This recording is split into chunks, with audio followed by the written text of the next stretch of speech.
Hello and welcome everyone. This is Type V3 and let's aim for the top with the super robot Chogokin Gunbuster.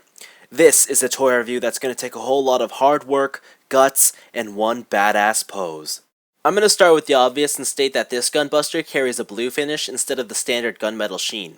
It's almost as if this version of the character is cast in perpetual moonlight. I like it quite a lot, and I'll even go as far as to say I prefer it over the original color scheme.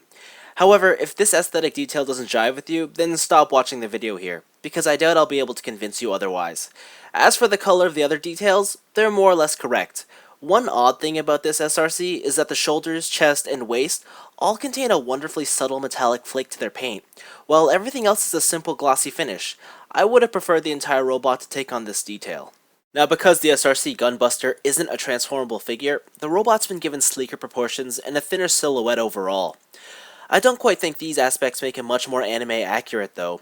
Gunbuster just seems a tad too lanky for that. But, like the blue coloring, I prefer these artistic liberties to the bulkiness of the original design. Something about it just screams more super robot to me. Eagle-eyed viewers will probably have noticed many imperfections on Gunbuster. Some of the orange paint has small scratches, and there is mold flash almost everywhere. While in the grand scheme of things these issues are minor at best, it's still disappointing to see them arise here, especially since the Super Robot Chogokin line has been near flawless up to this point. From foot to head, Gunbuster measures 6.5 inches tall. Add on an extra inch to the top of the shoulders. This makes him one of the tallest, if not the tallest, Super Robot Chogokin figure around. On the other hand, this is offset by the fact that he contains probably the least amount of die-cast content in the entire line. It's basically just in his lower legs, and by that, I'm only referring to the inner skeleton of them. Now, Gunbuster does weigh about the same amount as Gurren Lagann. The only difference is that because Gurren Lagann's slightly smaller, his weight feels a little more compact, whereas Gunbuster's feels more spread out. Now, this does create for some interesting issues. Because the shoulder pads are so tall, and his feet are so little, he does end up becoming one of the more, I don't want to say unstable, but you can tell he's not quite as grounded as everybody else in the line. It's not bad by any means. I still think his balance is much better than any other 6-inch robot, but he is the weakest of them all. As for articulation, it's everything that you'd expect from the SRC line. Ball joint at the neck and top, or the bottom base of the head. The shoulder pads are connected to the arms, so they move with it, but they're on their own separate rail there, and they can move in on their own. Ratcheted elbow with that little cutaway so that they kind of hide.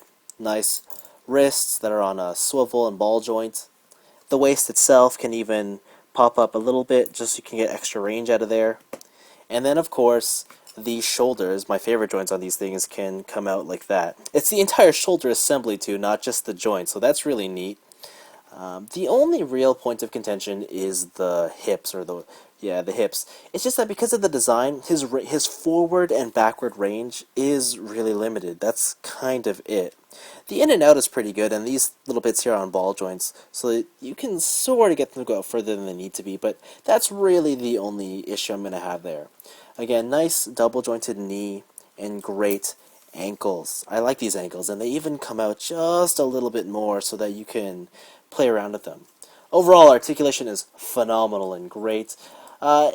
Again, little die-cast content, but that's not really an issue. However, if you are someone who comes to this line hoping for a lot of metal, you may be disappointed with how little Gunbuster has to offer. On to accessories. As you may have noticed by now, Gunbuster does indeed come with your general all-purpose fists. Then there's even some rather unique dynamic hands just to make him look even cooler. Next is a pair of gripping hands for not one, but two Buster Home Run bats. These are one of those accessories that will surely appeal to the die-hard Gunbuster fan, but personally I would have preferred the tomahawks instead. Gunbuster also comes with 4 foot spikes, which makes it impossible for him to stand, but looks extremely awesome when he's performing the Super Inazuma kick. Then there's the fully splayed open hands, which look kind of silly on their own. However, by replacing the leg panels and the entire forearms with the included add-on parts, everything starts to make sense. These are the hands for creating the Double Buster Collider attack. In fairness, this entire scene is very finicky to set up, but it's totally worth it because it just looks phenomenal. Finally, Gunbuster comes with a single right hand that specifically grips a nuclear core accessory. This, along with a replaceable chess piece, gives you the ability to recreate one of the most famous and iconic anime moments ever. I will admit that the core and cables could have used some paint apps, but the entire scene isn't any less impactful without them. Of course, Gunbuster takes advantage of the crossover joint gimmick, which allows him to use other figures' accessories. However, Gunbuster takes it a step further by seemingly being designed to use Gurren Lagann's drill set specifically. There's even a special foot adapter to use the Giga Drill in tandem with the Inazuma kick. It's pretty neat. At the end of it all, Super Robot Chogokin Gunbuster is a fairly great action figure. Compared to his peers, he's quite large. The articulation is top-notch. There are enough accessories to please Gunbuster fans, and the crossover joint feature lends to extended play value. If there's anything that really falls short with this release, it's the quality control issues. Like mentioned earlier, mold flash and paint scratches are minor issues at best, but these dents in the armor keep Gunbuster from being immaculate. It really is a shame that Bandai dropped their QC standards with the release of such a fan-loved character. If you can nab SRC Gunbuster in the range of about $50, then chances are you'll more than likely be satisfied with your purchase. And while this isn't the best Super Robot Chogokin of the lot, it's still one I recommend to those looking to jump into the toy line.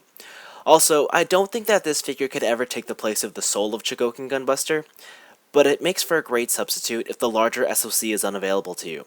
Of course, this is with the assumption that you don't care at all for the transformation gimmick. Anyways, this has been Type V3, and thanks for watching this Super Robot Chogokin review. If you couldn't tell, I really like this figure a lot, but a part of me wishes it had some effect parts or even came with his cape. Oh, if only there was a Tamashii web-exclusive accessory set to satiate this need.